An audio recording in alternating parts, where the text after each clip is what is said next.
Hello दोस्तों, स्वागत है आपका मेरे इस YouTube channel poet of five शैली में। आज मैं आपके समक्ष मुंशी प्रेमचंद्र जी के द्वारा लिखी गई कहानी ईदगाह के साथ उपस्थित हूँ। तो चलिए शुरुआत करते हैं। रमजान के पूरे 30 रोजों के बाद आज ईद आई है। कितना मनोहर, कितना सुहावना प्रभात है। वृक्षों पर अजीब हरियाली है, खेतों में कुछ अजीब रौनक है, आसमान पर कुछ अजीब लालिमा है। आज का सूर्य देखो, कितना प्यारा, कितना शीतल, यानी संसार को ईद की बधाई दे रहा है। गांव में कितनी हलचल है। ईदगाह जाने की तैयारियां हो रही हैं। किसी के कुर्ते में बटन नहीं है, पड़ोस के घर सुई धागा लेने दौड़ा जा रहा है।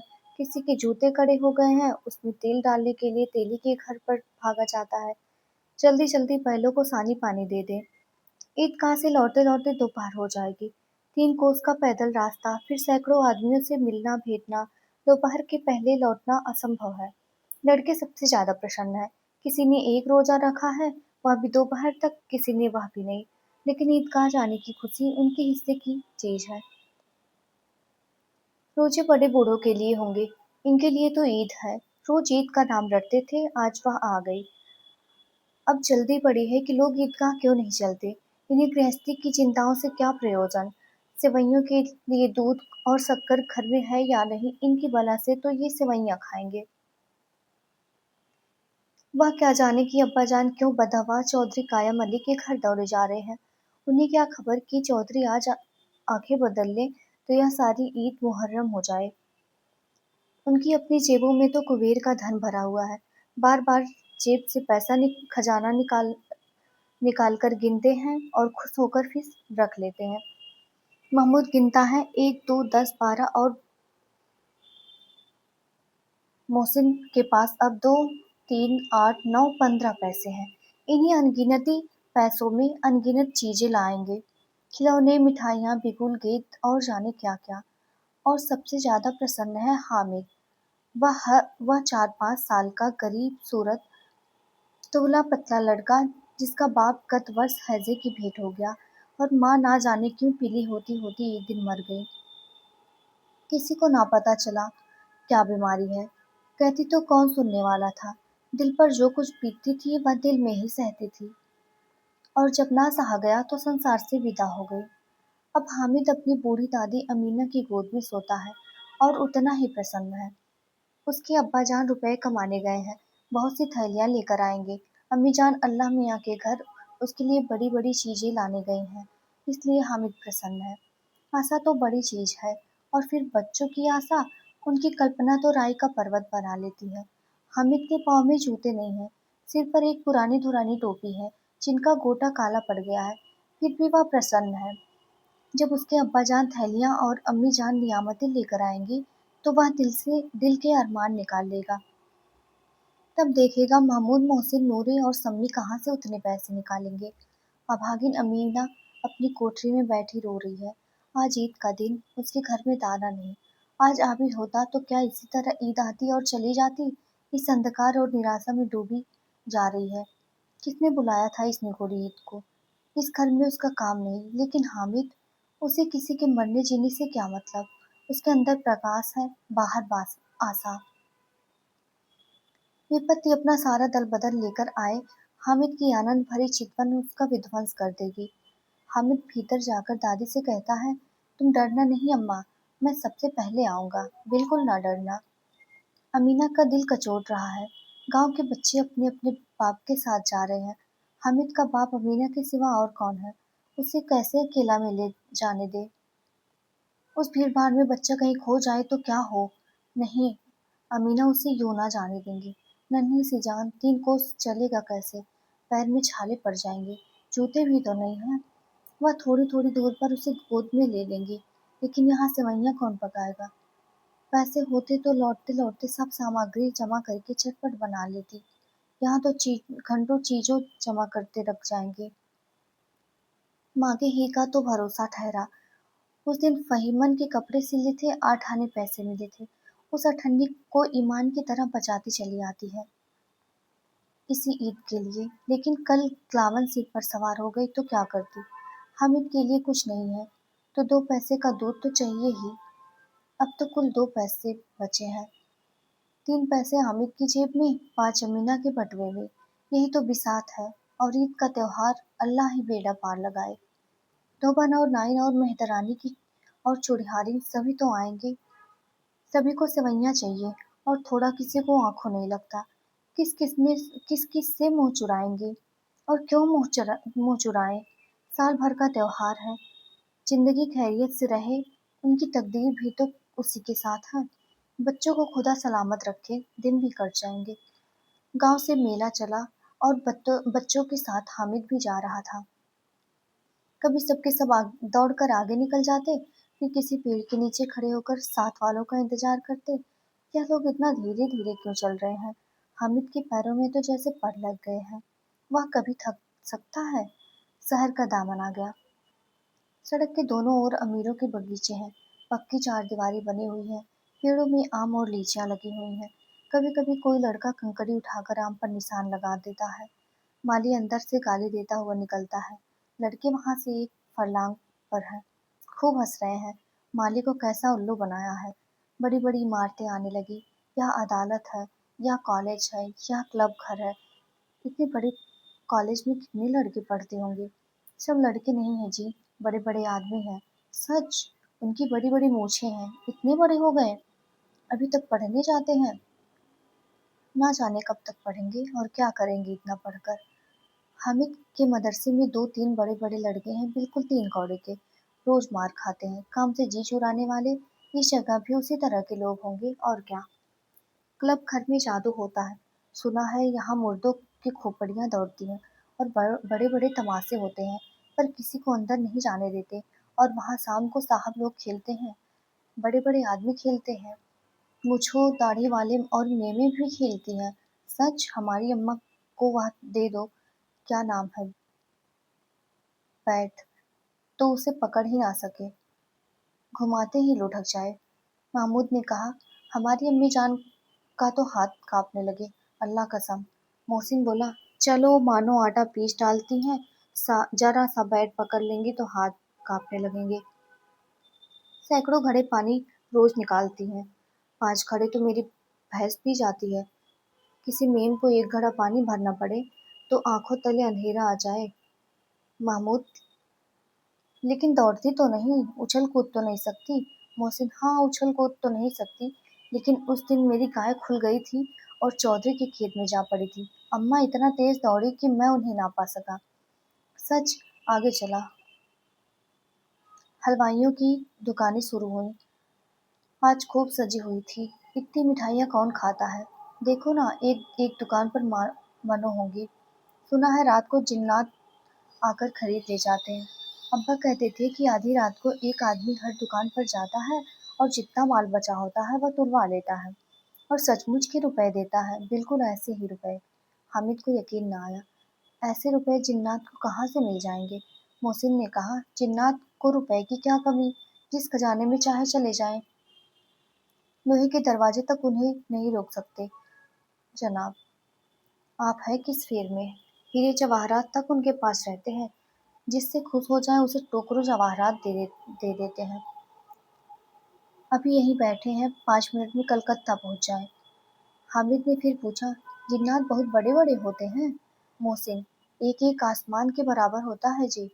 जमीन पर खड़ा हो जाए तो उसका सिर आसमान से जा लगे, मगर चाहे तो एक लोटे में घुस जाए। हामिद, लोग उन्हें कैसे खुश करते होंगे। कोई मुझे यह मंत्र बता दे तो एक जिन्न को खुश कर लो। मोहसिन, अब यह तो नहीं जानता, लेकिन चौधरी साहब के काबू में बहुत से जिन्नात हैं। कोई चोरी कोई चीज चोरी हो जाए और चौधरी साहब को पता लग जाए तो वो चोर का नाम बता भी देंगे।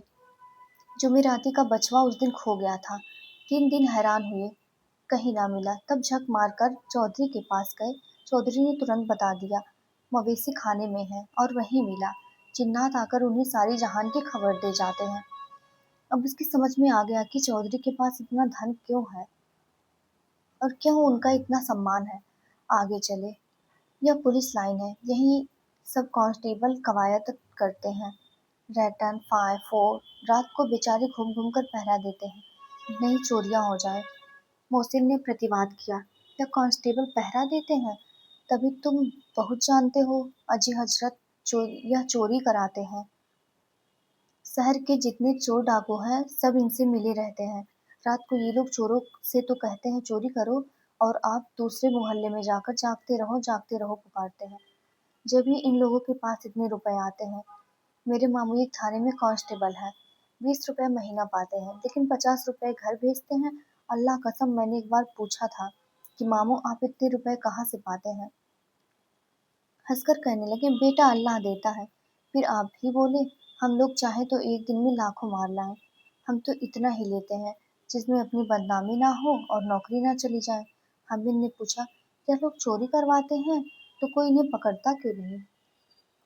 मोहसिन उसकी नादानी पर दया दिखाकर बोला, अरे पागल, इन्हें कौन पकड़ेगा? पकड़ने वाले तो यह लोग खुद हैं।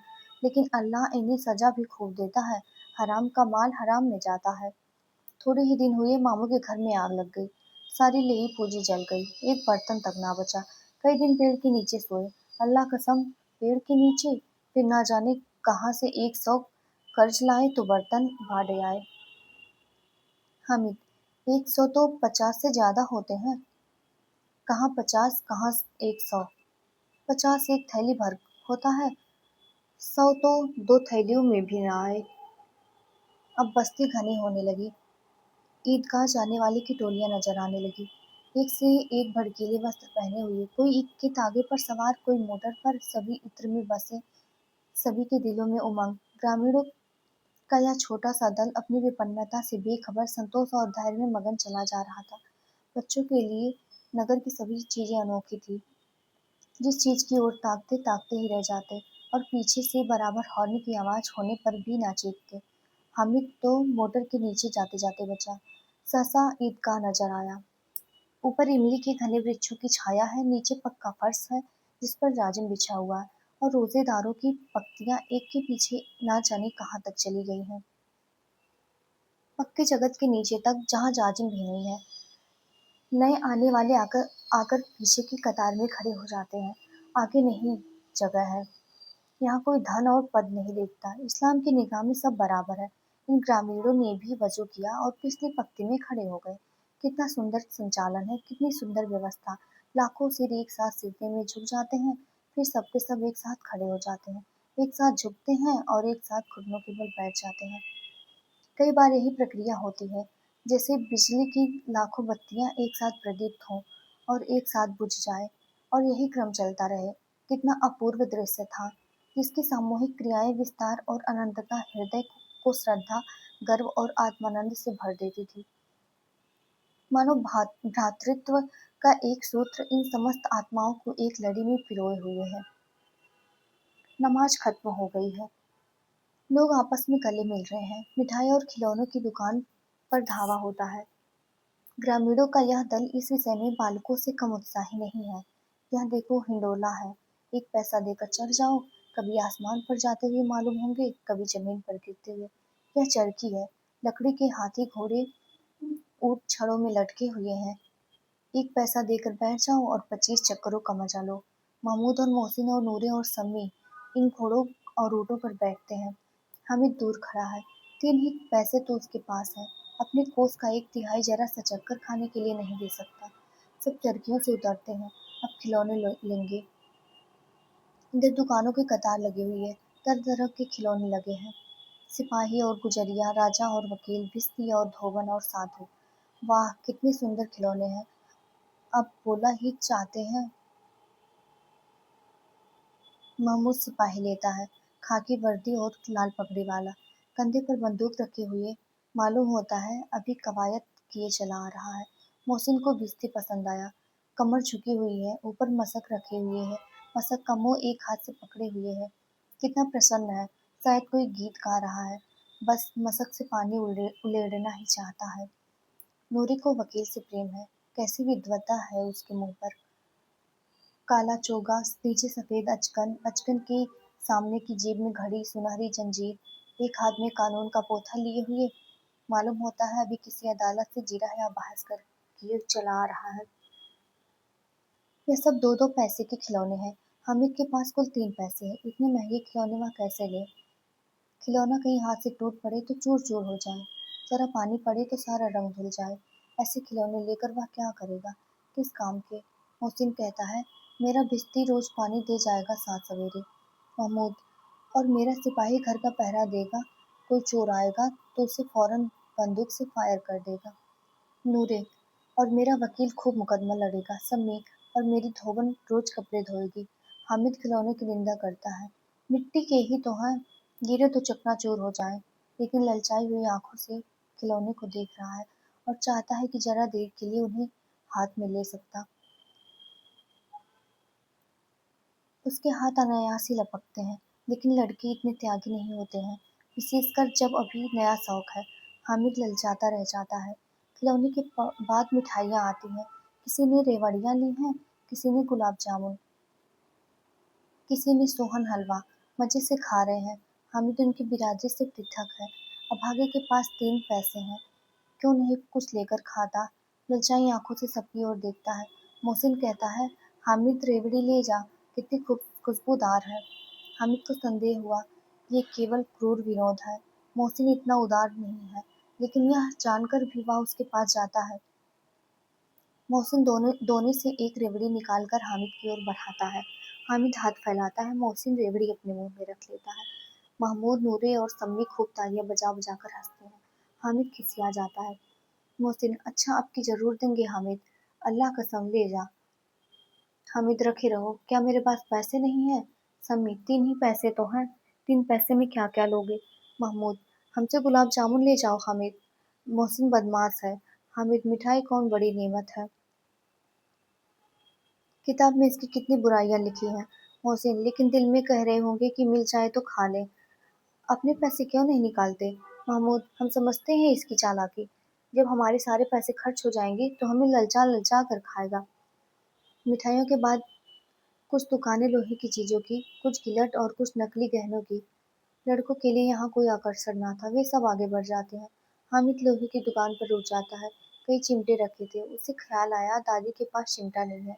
तवे से रोटियां उतारती हैं तो उनका हाथ जल जाता है। अगर वह चिमटा ले जाकर दादी को दे दे तो वह कितना प्रसन्न होंगे। फिर उनकी उंगलियां कभी नहीं जलेंगी। घर में एक काम की चीज हो जाएगी। खिलौने से क्या फायदा, व्यर्थ में पैसे खराब होते हैं। जरा देर की खुशी होती है, फिर तो खिलौनों का कोई आंख उठाकर नहीं देखता, या तो घर पहुंचते पहुंचते टूट फूट कर बराबर हो जाएंगे। चिमटा कितने काम की चीज है। रोटियां तवे से उतार लो, चूल्हे से सेक लो, कोई आग मांगने आए, चटपट चूल्हे से आग निकाल कर उसे दे दो। अम्मा बेचारी को कहाँ फुर्सत है कि बाजार आए, और इतने पैसे ही कहाँ मिलते हैं, रोज हाथ जला लेती हैं। हामिद के साथी आगे बढ़ गए हैं। सबील पर सब के सब शरबत पी रहे हैं। देखो सब कितने लालची हैं, कितनी मिठाइयाँ खा ली, मुझे किसी ने एक भी ना दी। उस पर कहते हैं, मेरे साथ खेलो, मेरा यह काम करो। अब अगर किसी ने कोई काम करने को कहा तो पूछूंगा, खाए मिठाइयाँ? आप मुंह सड़ेगा, फोड़े फुंसियाँ निकलेंगी, आप ही जुबान चटोरी हो जाएगी। तब घर से पैसे चुराएंगे और मार खाएंगे। किताब में झूठी बातें थोड़ी ही लिखी हैं, मेरी जबान क्यों खराब होगी? अम्मा चिमटा देखते ही एक दौड़कर अब मेरे हाथ से ले लेंगी और कहेंगी, मेरा बच्चा अम्मा के लिए चिमटा लाया है। हजारों दुआएं देंगी, फिर पड़ोस की औरतों को दिखाएंगी। सारे गांव में चर्चा होने लगेगी, हामिद चिमटा लाया है, कितना अच्छा लड़का है। इन लोगों के खिलौने पर कौन इन्हें दुआएं देगा? बड़ों की दुआएं सीधे अल्लाह के दरबार में पहुंचती हैं और तुरंत सुनी जाती हैं। मेरे पास पैसे नहीं हैं, अब तभी तो मोहसिन और महमूद यूं मिजाज दिखाते हैं। मैं भी इनसे मिजाज दिखाऊंगा। खेलें खिलौने और खाएं मिठाइयाँ। मैं नहीं खेलता खिलौने, किसी का मिजाज क्यों सहूं? मैं गरीब सही, किसी से कुछ मांगने तो नहीं चाहता। आखिर अब्बा जान कभी न कभी आएंगे, अम्मा भी आएंगी। फिर इन लोगों से पूछूंगा, कितने खिलौने लोगे? एक एक को टोकरियां खिलौने दूं और दिखा दो कि दोस्तों के साथ इस तरह का सलूक किया जाता है। यह नहीं कि 1 पैसे की रेवड़ियां ली तो चुरा चुरा कर खाने लगे। सब के सब हंसेंगे कि हामिद ने चिमटा लिया है। हंसे मेरी बला से। उसने दुकानदार से पूछा, यह चिमटा कितने का है? दुकानदार ने उसकी ओर देखा और कोई आदमी साथ ना देकर देख कर कहा, तुम्हारे काम का नहीं है जी, बिकाऊ है कि नहीं? बिकाऊ क्यों नहीं है, और यहाँ क्यों लाद लाए हैं? तो बताते क्यों नहीं कै पैसे का है? 6 पैसे लगेंगे। हामिद का दिल बैठ गया। ठीक ठीक बताओ। ठीक ठीक 5 पैसे लगेंगे। लेना हो तो लो, नहीं तो चलते बनो। हामिद ने कलेजा मजबूत करके कहा, 3 पैसे लोगे? यह कहता हुआ वह आगे बढ़ गया कि दुकानदार की घुड़कियां ना सुने, लेकिन दुकानदार ने घुड़कियां नहीं दी, बुलाकर चिमटा दे दिया। हामिद ने उसे इस तरह कंधे पर रखा मानो बंदूक है और शान से अकड़ता हुआ संगियों के पास आया। जरा सुने सबके सब क्या क्या आलोचनाएं करते हैं। मोहसिन ने हंसकर कहा, ये चिमटा क्यों लाया पगले? इसे क्या करेगा? हामिद ने चिमटे को जमीन पर पटक कर कहा, जरा अपना भिश्ती जमीन पर गिरा दो, सारी पसलियां चूर चूर हो जाएं बच्चों की। महमूद बोला, तो यह चिमटा कोई खिलौना है? हामिद, खिलौना क्यों नहीं है? अभी कंधे पर रखा, बंदूक हो गई, हाथ में लिया, फगेरों का चिमटा हो गया। चाहूं तो इसे मजीरे का काम ले सकता हूँ। एक चिमटा जमा दूं तो तुम लोगों के सारे खिलौने की जान निकल जाए। तुम्हारे खिलौने कितना ही जोर लगाएं, मेरे चिमटे का बाल भी बांका नहीं कर सकते। मेरा बहादुर शेर है चिमटा। सम्मी ने खजरी ली थी। प्रभावित होकर बोला, मेरी खजरी से बदलोगे? 2 आने की है। हामिद ने खजरी की ओर अपेक्षा से देखा। मेरा चिमटा चाहे तो तुम्हारी खंजर का पेट फाड़ डाले। बस एक चमड़े की झिल्ली लगा दी, ढब ढब बोलने लगी। जरा सा पानी लग जाए तो खत्म हो जाए। मेरा बहादुर चिमटा आग में, पानी में, आंधी में, तूफान में बराबर डटा खड़ा रहेगा। चिमटे ने सभी को मोहित कर लिया, लेकिन अब पैसे किसके पास धरे हैं? फिर मेले से दूर निकल आए हैं। 9 कब के बज गए, धूप तेज हो रही है, घर पहुंचने की जल्दी हो रही है। बाप से जिद भी करे तो चिमटा नहीं मिल सकता। हामिद है बड़ा चालाक, इसलिए बदमाश ने अपने पैसे बचा रखे थे। अब बालकों के 2 दल हो गए। मोहसिन, महमूद, सम्मी और नूरे एक तरफ है, हामिद अकेला दूसरी तरफ। शास्त्रार्थ हो रहा है। सम्मी तो बेधर्मी हो गया, दूसरे पक्ष से जा मिला, लेकिन मोहसिन, महमूद और नूरे भी हामिद से एक एक 2-2 साल बड़े होने पर भी हामिद के आघातों से आतंकित हो उठे हैं। उसके पास न्याय का बल है और नीति की शक्ति। एक ओर मिट्टी है, दूसरी ओर लोहा, जो इस वक्त अपने को फौलाद कह रहा है। वह अजेय है, घातक है। अगर कोई शेर आ जाए तो मियाँ भिश्ती के छक्के छूट जाए, मियाँ सिपाही मिट्टी की बंदूक छोड़कर भागे, वकील साहब की नानी मर जाए, चोगे में मुंह छुपाकर जमीन पर लेट जाए, मगर यह चिमटा, या बहादुर, या रुस्तमे हिंद लपक कर शेर की गर्दन पर सवार हो जाएगा और उसकी आंखें निकाल लेगा। मोहसिन ने एड़ी चोटी का जोर लगाकर कहा, अच्छा, पानी तो नहीं भर सकता? हामिद ने चिमटे को सीधा खड़ा करके कहा, भिश्ती को एक डांट बताएगा तो दौड़ा हुआ पानी लाकर इसके द्वार पर छिड़कने लगेगा। मोहसिन परास्त हो गया, पर महमूद ने कुमुक पहुंचाई, अगर बच्चा पकड़ा जाए तो अदालत में बधे बधे फिरेंगे। अब तो वकील साहब के पैरों पड़ेंगे। हामिद इस प्रबल तर्क का जवाब ना दे सका। उसने पूछा, हमें पकड़ने कौन आएगा? नूरी ने अकड़ कर कहा, यह सिपाही बंदूक वाला। हामिद ने मुंह चिढ़ाकर कहा, यह बेचारे हम बहादुर रुस्तमे हिंद को पकड़ेंगे? अच्छा लाओ, अभी जरा कुश्ती हो जाए, इसकी सूरत देखकर दूर से भागेंगे। पकड़ेंगे क्या बेचारे? मोहसिन को एक नई चोट सूझी, तुम्हारे चिमटे का मुंह रोज आग में जलेगा। उसने समझा था हामिद लाजवाब हो जाएगा, लेकिन यह बात ना हुई। हामिद ने तुरंत जवाब दिया, आग में बहादुर ही कूदते हैं जनाब। तुम्हारे यहाँ वकील, सिपाही और भिश्ती लेडियों की तरह घर में घुस जाएंगे। आग में कूदना वह काम है जो यह रुस्तमे हिंद ही कर सकता है। महमूद ने एक जोर लगाया। वकील साहब कुर्सी मेज पर बैठेंगे, तुम्हारा चिमटा तो बावर्ची खाने में जमीन पर पड़ा रहेगा। इस तर्क ने सम्मी और नूरे को सजीव कर दिया। कितने ठिकाने की बात कही है भट्ठे ने।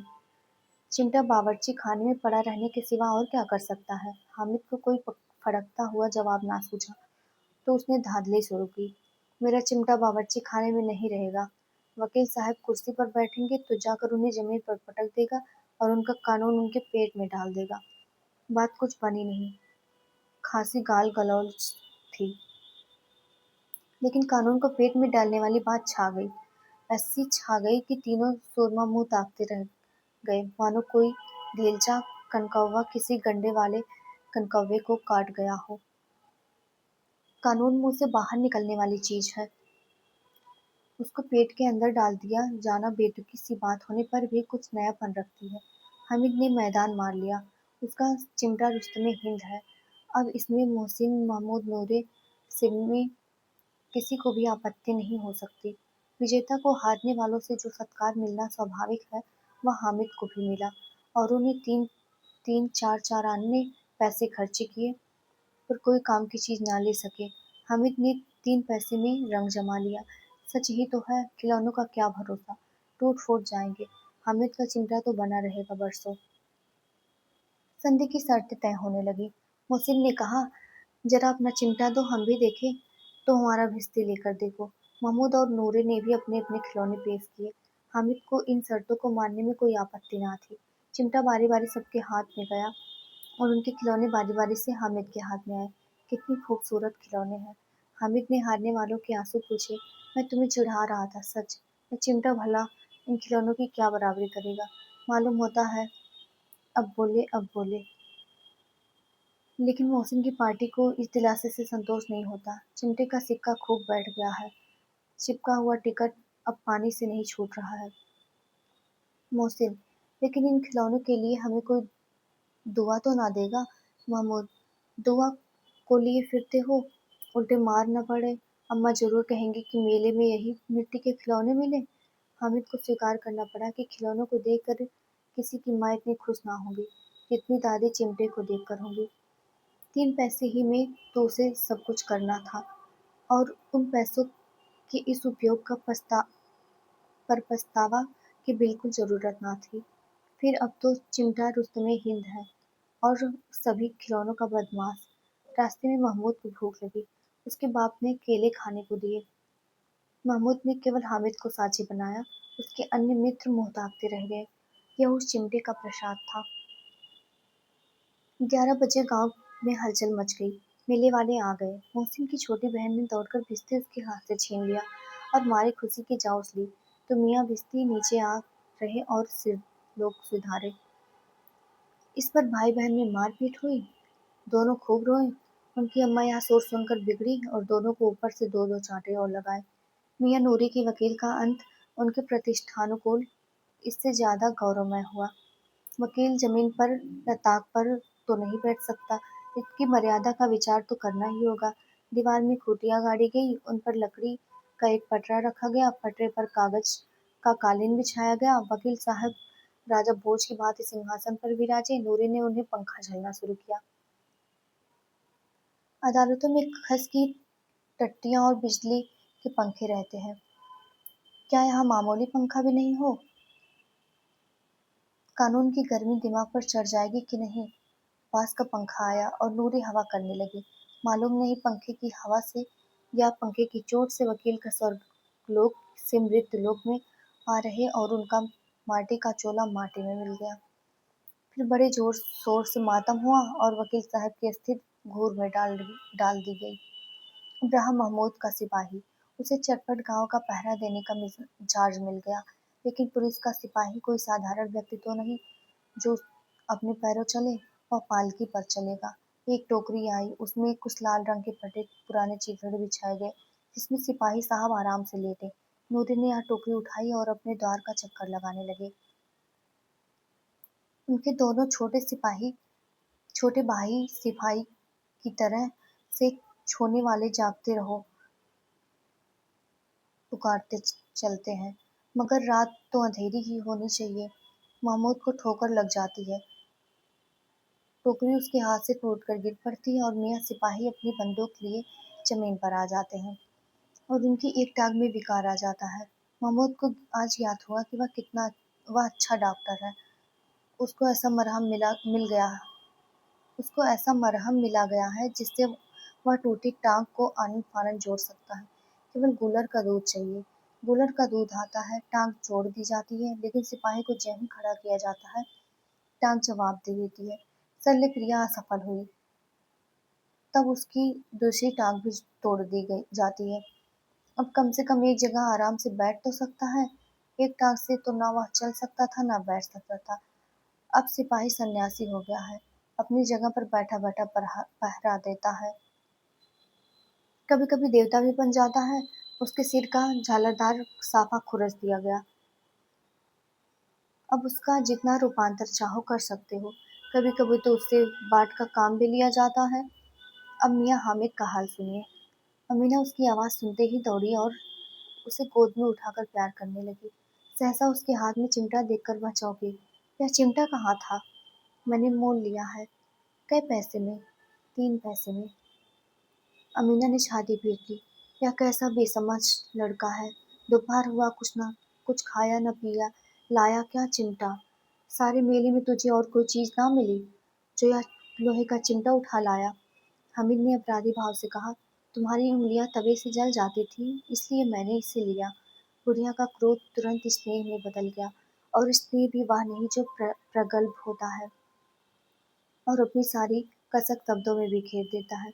यह मूक स्नेह था, खूब ठोस रस और स्वाद से भरा हुआ। बच्चे में कितना त्याग, कितना सद्भाव और कितना विवेक है। दूसरों के को खिलौने लेते और मिठाइयाँ खाते देखकर उसका मन कितना ललचाया होगा। इतना जब्त इससे कैसे हुआ? वहाँ भी उसे अपनी बुढ़िया दादी की याद बनी रही। अमीना का मन गदगद हो गया। और अब एक बड़ी विचित्र बात हुई, हामिद की चिमटी से भी विचित्र। बड़े हामिद ने बूढ़े हामिद का पार्ट खेला था। बुढ़िया अमीना बालिका अमीना बन गई। वह रोने लगी, दामन फैलाकर हामिद को दुआएं देती जाती थी और आंसू की बड़ी बड़ी बूंदें गिराती जाती थी। हामिद इसका रहस्य क्या समझता?